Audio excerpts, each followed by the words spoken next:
Hallitusneuvottelujen ja uuden hallituksen tämmöiseksi avainsanaksi on tässä muodostunut tilannekuva. Se, että hallituspuolueilla pitää olla yhteinen tilannekuva ja että se on älyttömän tärkeää.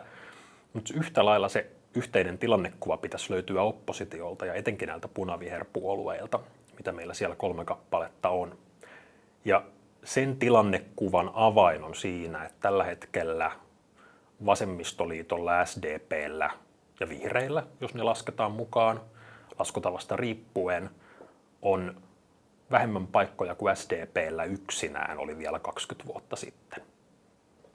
Äänimäärän kasvattamisessa vasemmistopuolueiden erityisesti täytyy ymmärtää se, että kaikki itsensä vasemmistolaisiksi mieltävät suomalaiset äänestää jotain vasemmistopuoluetta jo. Ja tästä seuraa se, että me ei välttämättä voida enää tavoitella poliittista tukea menemällä aatteen tunnukset edellä. Se, että ihminen ei miellä itseään vasemmistolaiseksi, ei tarkoita, etteikö hän voisi tukea ja kannattaa vasemmistolaisia politiikka-aloitteita ja vasemmistolaisia arvoja. Erittäin helposti voi. Mutta se vasemmistolaisuuden koko paketti, se ei välttämättä ole enää se, mikä me saadaan niin sanotusti kaupaksi ihmisille. Eikä tarvikaan. Ei ideologian tarvitse oikeastaan ohjata mitään muuta kuin sitä puolueen omaa toimintaa. Sen ei tarvitse ohjata sitä viestintää. Viestinnässä ja politiikan tekemisessä kannattaa oikeastaan mennä yksi asia kerrallaan ja mennä konkretian kautta. Nykyään työkalu on ennen kaikkea ihmisen kohtaaminen ihmisenä ja ihmisestä eikä rakenteista puhuminen. Totta kai rakenteet vaikuttaa ihmiseen. Kaupunkisuunnittelu vaikuttaa siihen, että mihin sä tulet ylipäätään elämässäsi pääsemään. Että missä sä oot kasvanut, minkälaisessa asuinympäristössä esimerkiksi.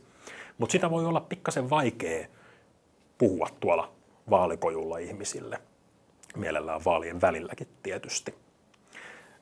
Jatkossa mä sanoisin, että se menestyksen resepti on mennä asia kerrallaan konkreettisesti ja päivittää pikkasen sitä viestiä. Mikään oleellinen sisältöhän meillä ei muutu, jos me puhutaan yksilön vapaudesta. Me vaan puhutaan siitä meidän loppupäämäärästä välitavoitteiden sijaan.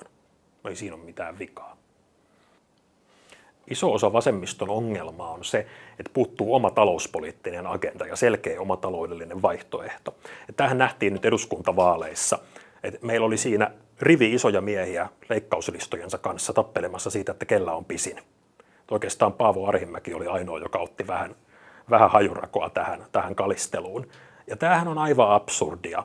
Se johtaa siihen, että meillä on yksi agenda ja sitten me kaikki vaan tarjotaan niin kuin oma pikkuinen vähän muokkailtu versiomme siitä.